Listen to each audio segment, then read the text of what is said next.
Jail হচ্ছে, জুলুম হচ্ছে, ফাঁসি হচ্ছে। ফাঁসির মঞ্চে দাঁড়িয়ে শাহাদত আঙ্গুলে ইশারা করে বলছে যে রব আমাকে তৈরি করেছে, যে মহান প্রভু আমাকে জীবন দিয়েছে, যিনি আমাকে কোরআন শিখিয়েছে, যিনি আমাকে পরিশ্রম করে কথা বলার শক্তি দিয়েছে, সেই মহাপ্রভুর জন্য আমি আমার জীবন দেব, বাতিলের কাছে মাথা নত করব না। ঠিক কিনা? নাকি জেল জুলুমের ভয় করেন, ফাঁসির ভয় করেন? ফাঁসির মৃত্যু, শহীদি মৃত্যু, যদি কোনো অপরাধ না থাকে ফাঁসি হয়ে যায়, যদি কোনো দোষ না থাকে ফাঁসি হয়ে যায়, জেল হয়ে যায়, জুলুম হয়ে যায়। আল্লাহ রাব্বুল আলামিন এমন ভাবে মৃত্যু দিবেন, মানুষেরা দেখে মনে করবে কতই না কষ্ট হচ্ছে, কিন্তু আসলে কষ্ট না। হাদিস বলেছে, রাসূল করিম সাল্লাল্লাহু আলাইহি ওয়াসাল্লাম বলেছে, পিপিলিকা কামড় দিলে যেরকম কষ্ট দুঃখ না হয়, শহীদি মরণ তার চেয়ে আরো আরামদায়ক মরণ। সুবহানাল্লাহ। এই জন্যই কোরআনের পাখি সারা জীবন শাহাদতের তামান্না করেছিল। ঠিক কিনা? অবশেষে শাহাদত হয়েছে কিনা বলেন? শাহাদত হয়েছে। আল্লাহু আকবার। আল্লাহ কবুল করুক সবাইকে, আমিন। আমরা এখন কোরআন থেকে আলোচনা করব। আমি কোরআনের যে আয়াত তেলাওয়াত করেছি, এই আয়াতের মধ্যে মানুষ কিয়ামতের দিন বিভিন্ন দলে, বিভিন্ন উপদলে উপস্থিত হবে। সেই দল এবং উপদল যারা 11 শ্রেণীর মানুষ হবে, 10 শ্রেণী যাবে জাহান্নামে। কয় শ্রেণী? আর 1 শ্রেণী যাবে জান্নাতে। এদের বিভিন্ন অপরাধ ছিল, তারা সমাজের বুকে এই অপরাধ করার কারণে সমাজের মাঝেও তারা কি হয়েছিল? অপমানিত হয়েছিল, লাঞ্ছিত হয়েছিল, বঞ্চিত হয়েছিল। অবশেষে কিয়ামতের দিন তাদের বিকৃত চেহারা নিয়ে উপস্থিত হবে। নাউজুবিল্লাহ খান। আল্লাহ রাব্বুল আলামিন পবিত্র কোরআনুল কারীমে সূরা নাবার 18 নম্বর আয়াতে বললেন, ইয়াউমা ইউনফাখু ফিস-সূরি ফাতাতুনা আফওয়াজা। আল্লাহু আকবার। আল্লাহ রাব্বুল আলামিন বললেন, কিয়ামতের দিন যখন সিংহায় ফুৎকার দেওয়া হবে, সারা পৃথিবীতে যত মানুষ মরে গিয়েছিল, যা কিছু মরে গিয়েছিল, জীবন যাদের ছিল, স্বর্ণ রৌপ্য জহরত সব কিছু জমিন উগরিয়ে দিবে, উদ্গীরণ করে দিবে। মানুষেরা সেখান থেকে বের হবে। বের হওয়ার পর হাসরের ময়দানের দিকে দৌড়াতে থাকবে। এই হাসরের ময়দানে এই শ্রেণী, এই মানুষদেরকে আল্লাহ রাব্বুল আলামিন বিভিন্ন শ্রেণীতে উপস্থিত করবেন, যাদের চেহারাগুলোকে এক একজনের চেহারা এক এক রকম করে বিকৃতি করে উপস্থাপন করবেন। এদের অপরাধ কি ছিল? আল্লাহ রাব্বুল আলামিন সূরা নামলের 83 নম্বর আয়াতে বললেন, ওয়া ইয়াউমা নাহশুরু মিন কুল্লি উম্মাতিন ফাওজা মিম্মান ইউকাযযিবু বিআয়াতিনা ফাহুম ইউজাউন। আল্লাহু আকবার। আল্লাহ রাব্বুল আলামিন বললেন, আমি সেই দিন সমগ্র মানুষকে, সমগ্র জাতিদেরকে বিভিন্ন দলে আমি তাদেরকে উপস্থিত করব, আর এদেরকে আমি তাদের অপরাধের কারণে দুনিয়ার বুকে তারা আমার আয়াতকে অস্বীকার করেছিল, আমি কোরআন দিয়েছিলাম, কোরআন অনুযায়ী জীবন পরিচালনার জন্য এই গ্রন্থ সংবিধান হিসেবে দিয়েছিলাম, কনস্টিটিউশন হিসেবে দিয়েছিলাম, কিন্তু এই কোরআনকে মানে নাই, হাদিসকে মানে নাই, নিজের মন যা চাইছে। কার্ল মার্ক্সবাদীতে বিশ্বাসী ছিল, লেনিনবাদীতে বিশ্বাসী ছিল। ব্রিটিশ আইনে যারা জীবন পরিচালনা করেছে, কোরআনকে অস্বীকার করেছে, আল্লাহ পাক বলতেছেন তাদেরকে আমি 10 শ্রেণীতে উপস্থিত করব। নাউজুবিল্লাহ। কয় শ্রেণীতে? আল্লাহর হাবিব সাল্লাল্লাহু আলাইহি সাল্লাম এই হাদিস বর্ণনা করতে যাইয়া তার 2 চোখের কোনা দিয়ে পানি ঝরতে লাগলেন। আল্লাহর হাবিব বললেন, হযরতে মুআয ইবনে জাবাল রাদিয়াল্লাহু তাআলা আনহু কোন একদিন মহান দিবস সম্পর্কে জিজ্ঞাসা করলেন, অর্থাৎ কিয়ামত দিবস সম্পর্কে তিনি জিজ্ঞাসা করলেন। জিজ্ঞাসা করার সঙ্গে সঙ্গে আল্লাহ রাব্বুল আলামিনের রাসূলের চোখ মোবারক দিয়ে পানি পড়তে লাগলেন। বিভীষিকাময় পরিস্থিতি, উম্মতের মধ্যে থেকে 10 শ্রেণীর মানুষ জাহান্নামে চলে যাবে আর 1 শ্রেণীর লোক জান্নাতে যাবে। তিনি এই চিন্তায় দু চোখ বেয়ে তার পানি পড়ে দাড়ি মুবারক ভিজে যাচ্ছিলেন। আল্লাহর হাবিব বলেন, লাকাদ সালতা আন আমরিন আযীম, হে মুআজ, তুমি যখন সেই মহান দিন সম্পর্কে আমাকে প্রশ্ন করলে, সুম্মা উরসিলা আইনাইহি বাকিয়া, এই পরিস্থিতিতে তার দু চোখ বেয়ে পানি পড়তে লাগলেন। সুম্মা কাল, অতঃপর তিনি বললেন, ইয়াহশুরু আশরাতা আসনাফিন মিন উম্মতি আশতাতা। আল্লাহু আকবার। আমার উম্মতের মধ্যে থেকে অন্য কোন নবীর উম্মত নয়। তার দু চোখ দিয়ে পানি পড়ার কারণ তিনি বলতেছেন যে আমার দু চোখ দিয়ে পানি পড়লো এই জন্য যে অন্য কোন উম্মতের কথা বলেন নাই, বরং তিনি বলতেছেন আমার উম্মত, এবং সেখানে ক্লিয়ার করতেছেন কদ মাইয়াজাহুমুল্লাহু তাআলা মিন জামাআতিল মুসলিমিন, এই মুসলমানদের দলরাই হবে, অন্য কোন জাতির লোকেরা হবে না। ইহুদি হবে না, খ্রিস্টান হবে না, হিন্দু হবে না, বৌদ্ধ হবে না। কারা হবে বলেন? আমার এই উম্মত। জনাব মুহাম্মদুর রাসূলুল্লাহ সাল্লাল্লাহু আলাইহি ওয়াসাল্লাম বলতেছেন অন্য কোন উম্মত হবে না, বরং আমার উম্মত হবে। আমার উম্মত বলতে আমরা উম্মতে মুহাম্মাদি যারা এখানে বসে আছি আমরাই হব। নাউজুবিল্লাহ। আল্লাহর হাবিব এরপর তিনি বললেন এদের চেহারাগুলো এক এক শ্রেণীর এক এক রকম চেহারা হবে। বর্ণনা দিতে গিয়ে তিনি বললেন, বাদদালা সুওয়ারহুম ফামিনহুম আলা সূরাতিল কিরাদা, এদের মধ্যে থেকে প্রথম শ্রেণী যারা হবে, দুনিয়ার বুকে অপকর্ম কুকর্ম যারা করেছিল, কোরআন যারা মানে নাই, কোরআনের কিছু মেনেছিল কিছু মানে নাই, এদের মধ্যে থেকে কিছু অপরাধের কারণে কিয়ামতের দিন এরা বানরের মতো চেহারা নিয়ে জাহান্নামের মধ্যে কিয়ামত করবে। নাউজুবিল্লাহ। কিসের মতো চেহারা হবে বলেন? বানরের মতো। বানর দেখতে মনে হয় খুব ভালো লাগে নাকি? খুব ভালো না? আমাদের চেয়ে ভালো মনে হয় নাকি? কে বলছে ভালো না? ডারউইন সাহেব তো বলছে ভালো। ডারউইন সাহেব ভালো বলে নাই? মানুষের পূর্বজাত ডারউইন সাহেব কি বলেছে বলেন তো? বানর।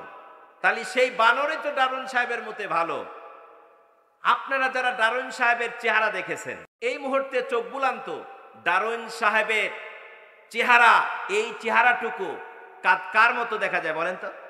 বানরের মতোই দেখা যায়। একটু খেয়াল করে দেখবেন, সে নিজের চেহারা ঢাকার জন্য সারা বনি আদমকে বানর বানা দেয়, ঠিক কিনা? কিন্তু আসলেই তার চেহারা বানরের মতো, সে তো বলবেই বানর। কারণ চোর মনে করে চুরি করতে যাই একজন ভালো মানুষও যদি রাস্তা দিয়ে যায়, চোর মনে করে ও চোর, ঠিক কিনা? ডারউইন সাহেবকে ওরকম দেখা যায়, সে মনে করে সব মানুষে আমার মতোই বানরের তৈরি। নাউজুবিল্লাহ খান। কিন্তু আল্লাহ বলেছে মানুষ বানরের তৈরি নয়, মাটির তৈরি। হযরত আদম আলাইহিস সালামের ওরসজাত সন্তানেরা। সুবহানাল্লাহ খান। এই এক শ্রেণীর মানুষ বানরের মতো চেহারা হবে।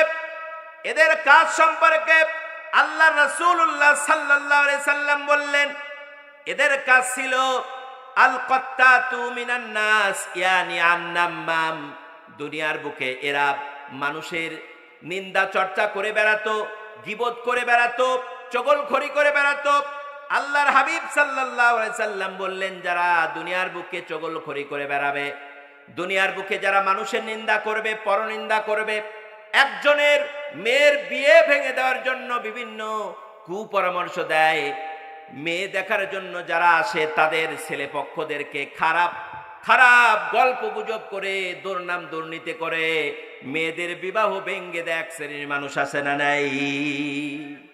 এই শ্রেণীর মানুষ সম্পর্কে আল্লাহর হাবিব বললেন, নামাজও পড়ে, রোজাও রাখে, ভালো টুপিও পরে, আবার মসজিদেও যায়, এদের অধিকাংশ মুরব্বী কেসেমের লোক, ঠিক কিনা? এই ধরনের মানুষ। আর এক শ্রেণীর মা এবং বোনরাও আছে যারা অন্যের দুর্নাম নিয়ে থাকে, অন্যের মেয়ের বিবাহ ভেঙে দেয়, ছেলের বিবাহ ভেঙে দেয়। একজনের ছেলের ভালো চাকরি হবে, এই ভালো চাকরি কিভাবে ভেঙে দেওয়া যায়, কিভাবে চাকরি থেকে তাকে বাদ দেওয়া যায়, চাকরি যাতে না হয় তার বিরুদ্ধে বিভিন্ন মিথ্যা কথা বলে বলে পুলিশদের কাছে তথ্য দেয়, ঠিক কিনা? সুতরাং যারা চলতে চাই, আমরা দুর্নাম করব, অন্যের গীবত করব, কোনো বাধা নাই, আল্লাহ বাধা দেয় নাই। পবিত্র কোরআনে আল্লাহ পাক বলতেছেন, ওয়ালা ইয়াগতাব বা'দুকুম বা'দান আয়ুহিব্বু আহাদুকুম আইয়াকুলা লাহমি আখিহি মাইতান ফাকারিহতুমুহু ওয়াত্তাকুল্লাহ ইন্নাল্লাহা তাওয়াবুর রহিম।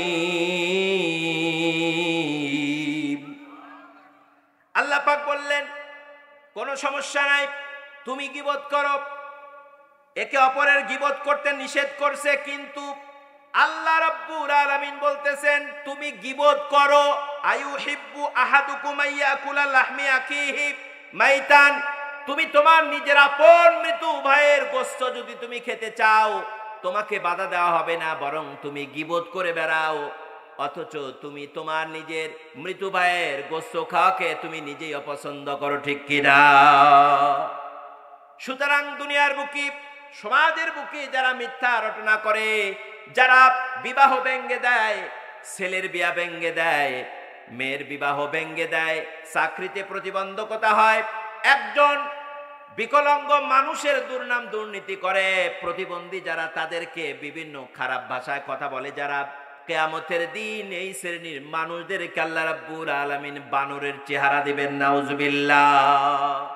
কারা কারা বানরের চেহারা নিয়ে উপস্থিত হতে চান? হাত তোলেন তো। কেউ হতে চান না? তাহলে আজ থেকে দুর্নাম, গীবত, পরনিন্দা, পরচর্চা বাদ দিবেন তো? সবাই কিন্তু বলল না। মানে অনেকের ইচ্ছা আছে অমুকের মেয়ের সাথে অমুকের ছেলের বিয়ে হচ্ছে, এইবার ভেঙে দেব, এই জন্য কথা বলবো না, ঠিক কিনা? কারণ কথা বললে তার ভেঙে দিতে পারবো না, ঠিক কিনা? আল্লাহর হাবিব সাল্লাল্লাহু আলাইহি ওয়াসাল্লাম গীবত করার ফলাফল সম্পর্কে আল্লাহর নবী বললেন, লা ইয়াদখুলুল জান্নাতা নাম্মাম, গীবতকারী, পরনিন্দাকারী, পরচর্চাকারী কোনোদিনের জন্য তারা জান্নাতে যেতে পারবে না। সুতরাং যারা কথা বললেন না তারা জান্নাতে যেতে পারবেন না। তাহলে গীবত ছেড়ে দিবেন তো? এবারও তো হইল না। তার মানে গীবত ছেড়ে দেওয়ার চিন্তাও নেই নাকি? তাহলে কথা বলেন না কেন?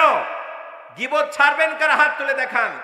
নারায়ে তাকবীর, নারায়ে তাকবীর। গীবত ছেড়ে দেব, আমিন। কোনদিন গীবত করব না, ওয়াদা করলেন। এবার গীবত করলে দুনিয়ার বুকে বানর হইবেন। কারণ আল্লাহ রাসূল বলছে, কিয়ামতের পূর্ব মুহূর্তে, অর্থাৎ উম্মতে মুহাম্মাদের শেষ জামানার মানুষেরা, তাদের চেহারাগুলো মৃত্যুর আগে শুকুর এবং কুকুরের মতো হবে। কেন? কারণ হলো যারা গান বাজনা বাদ্যযন্ত্র সব সময় নিয়েই থাকে, আজকে যে মাল আছে এই মাল সার্চ দিলেই গান বাজনা, ঠিক কিনা? সুতরাং দুনিয়ার বুকে বানর হওয়ার সুযোগ আছে যদি গান বাজনা শোনেন। শুনবেন? কুলেইডি তো ছাড়া যায় না। হুজুর ঠিক আছে নিন্দা করতে বলেছে, নিন্দা করতে ছাড়তে বলেছে, ওইটা ছাড়লাম, কিন্তু গান তো ছাড়তে পারবো না, এটা তো অন্তরে খোরাক। এরকম মনে হচ্ছে নাকি? জাহান্নামে যদি যেতে চান, কোরআনের বিরোধিতা করেন। কোরআনের বিরোধিতা করা মানে জানার পরও গান শোনা। কোরআনের বিরোধিতা মানে জানার পরও গীবত করা।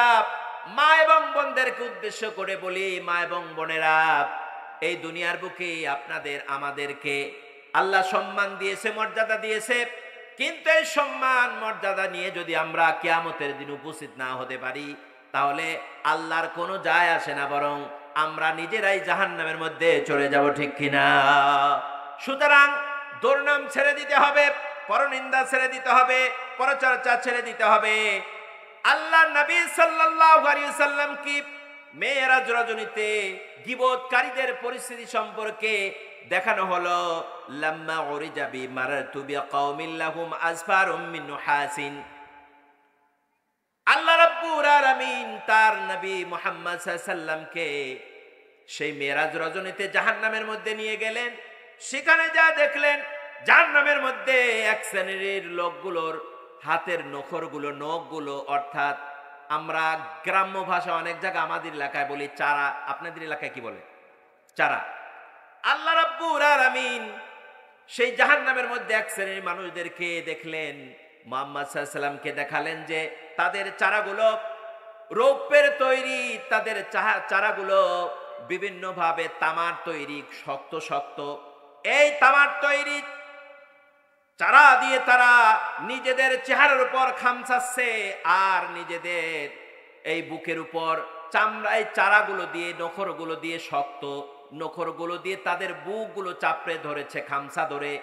এইগুলো থেকে তারা যে রক্ত মাংস বের হচ্ছে টেনে ছিঁড়ে বের করতেছেন, সেগুলো নিজে মুখের মধ্যে দিয়ে চাবিয়ে চাবিয়ে খাচ্ছেন। আল্লাহর রাসূল জিজ্ঞাসা করলো জিব্রাইলকে, হে জিব্রাইল ভাই, এ কি অবস্থা, এদের অপরাধ কি ছিল? আল্লাহর নবীর সেই ফেরেশতা বললেন, হাউলাইল্লাযীনা ইয়াকুলুনা লুহুমাত নাসি ওয়া ইয়াকউনা ফি আ'রাদিহিম। আল্লাহু আকবার। আল্লাহর রাসূলকে বললেন, হে আল্লাহর নবী, এরা আর কেউ নয়, দুনিয়ার বুকে যারা মানুষের গোশত খেয়ে বেরিয়েছে আর একজনের বিরুদ্ধে আর একজন মিথ্যা অপবাদ দিয়ে মিথ্যা রটনা করে যারা দুর্নাম রটিয়ে বেরিয়েছে, তাদের এই অবস্থা। নাউজুবিল্লাহ কোন। সুতরাং আমাদের পরিস্থিতি খুবই গুলেট। আমরা যদি দুর্নাম এবং দুর্নীতি নিয়ে চলি, তাহলে কিয়ামতের দিন আমাদেরকে বানরের চেহারা নিয়ে উপস্থিত হতে হবে। রাজি আছি নাকি? রাজি নাই? এই তো স্বীকার দিলেন, কিন্তু আর কোনোদিন যদি আপনারা ভুল করেন তওবা করতে হবে। কি করতে হবে? তওবা করে আল্লাহর কাছে তওবা করে ফিরে আসতে হবে। তাছাড়া বানরের মতো চেহারা দিয়েই উপস্থিত হতে হবে। সারা পৃথিবীর সমস্ত মাখলুকাতের সেদিন বিচার হবে। মানুষ এবং জিন ছাড়া সমস্ত মাখলুকাতকে ততটুকু পর্যন্ত আযাব দেওয়া হবে, দুনিয়ার বুকে দুর্বল থাকার কারণে সবলেরা যেরকম আঘাত করেছিল, কিয়ামতের দিন ততটুকু দুর্বলকে সবল করা হবে, আর সবলকে দুর্বল করে ততটুকু আঘাত দিয়ে মাটি করে দেওয়া হবে। সুবহানাল্লাহ। কিন্তু মানুষ এবং জিনের বিচার ব্যবস্থা তারা দেখার পর তারা মাটি হবে। তাহলে সারা বিশ্বের সমস্ত মাখলুকাতের সামনে আমাকে আপনাকে কোন চেহারা নিয়ে উপস্থিত হতে হবে? বানরের চেহারা নিয়ে। কি করলে? গীবত করলে, দুর্নাম করলে। করব নাকি? বেঁচে থাকবো তো ইনশাআল্লাহ। 2 নম্বর শ্রেণী হলো ওয়াবাদুহুম আলা সূরাতিল খানাজির। দ্বিতীয় নম্বরের কিয়ামত করবে যে সমস্ত অপরাধীরা, তাদের চেহারাগুলো হবে খিনজিরের মতো। খিনজির কাক কয় বলেন তো? শুকুর। আমরা গেও ভাষায় শুয়োর বলি, ঠিক কিনা? তারপরে আমাদের সমাজে একটা কথা প্রচলিত আছে, যদি কোনো ব্যক্তি নিজের মুখে শুয়োর উচ্চারণ করে 40 দিন নাকি তার মুখ নাপাক থাকে না, নামাজ কালাম হয় না, এরকম শোনা যায় না? এটি মানুষের মুখের কথা, কিন্তু কোরআন হাদিসের কথা না। কিন্তু এই কথাটা বলছে কিসের জন্য? এই কথাটা বলেছে যে যারা এই সমস্ত অপরাধের সঙ্গে জড়িত আছে, তাদের অপরাধ খুবই মারাত্মক। আর এই কারণেই শুকুরকে দেখতে যেরকম বিশ্রী, খুব ভালো দেখা যায় নাকি? শুকুরের চেহারা খুব সুন্দর, ঠিক কিনা? নাক অনেক সুন্দর, তারপরে মুখ অনেক সুন্দর। এরকম হয়ে পরকালে উঠায় তো কোনো সমস্যা নাই। সমস্যা কি আছে? আছে। এই শুকুর যখন রাস্তা দিয়ে হাঁটে যায়, আশেপাশের গন্ধে থাকা যায়? সেই শুকুরের মতো চেহারা যাদের হবে, তারা পরকালে মনে হয় মানুষের সঙ্গে খুব আনন্দের সঙ্গে থাকবে, ঠিক কিনা? যদি আনন্দের সঙ্গে থাকে তাহলে আমরাও শুকুর হয়ে যাই, ঠিক কিনা? তাহলে শুকুর যদি আমরা না হতে চাই, আমাদের কি কাজ থেকে বিরত থাকতে হবে?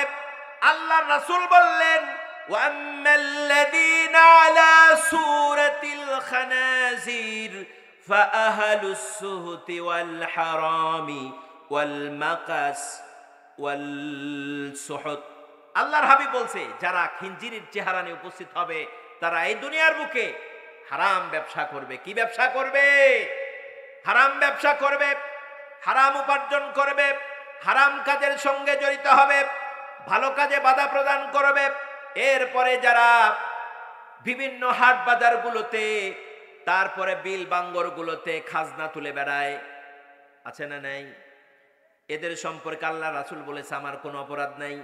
এখন আপনাদের যদি কারো গায়ে লাগে যায় আর যদি আমাকে গালি দেন, আমার কিছুই করার নাই। আল্লাহর হাবিব বলেছে জাম্মাল্লাযীনা আলা সূরাতিল খানাজির, যারা খিনজিরের চেহারা নিয়ে উপস্থিত হবে কিয়ামতের দিন, তাদের কাজ হলো ফাহলুস সুতি, তারা হারাম ব্যবসা করবে, ব্যবসার মধ্যে সলসাতুরি করবে, ব্যবসা করতে যাইয়া মিথ্যা কথা বলে বলে বিক্রি করবে।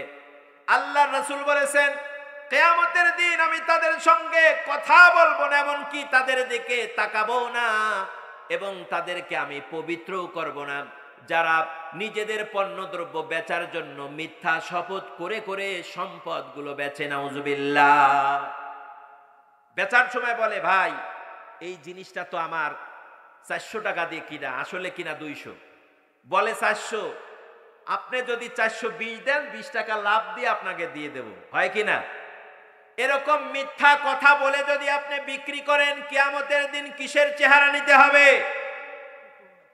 আল্লাহর হাবিব বললেন এই শ্রেণীর মানুষদের দিকে আল্লাহ তাকাবেও না, আল্লাহ রহমতের দৃষ্টিতে তাকাবেন না, কথা বলবেন না, এবং এদেরকে পবিত্র করবেন না। কারণ হলো আপনি যখন বিক্রি করবেন আপনার পণ্য, তখন আপনি সত্য কথা বলে বলেন আমি 200 টাকা দিয়ে কিনেছি, সুতরাং 400 টাকা না হলে আমি বিক্রি করব না, কোনো হারাম হবে না। 400 টাকা 200 টাকা দিয়ে কিনেছেন, বলেন আমি 200 টাকা দিয়ে কিনেছি, কিন্তু 400 নিচে আমি বেচবো না, পারলে অন্য দোকান থেকে নাও, তাহলে আর হারাম হবে না। কিন্তু আপনি 200 টাকা দিয়ে কিনে বলেন যে আমি 400 টাকা দিয়ে কিনেছি, 420 দিলে আমার 20 টাকা লাভ হবে, সুতরাং এর চেয়ে কমে আমি বেচতে পারবো না, হারাম হবে। কি হবে? হারাম হবে। হালাল জিনিসকে আমরা কি করলাম? হারাম করে ফেললাম।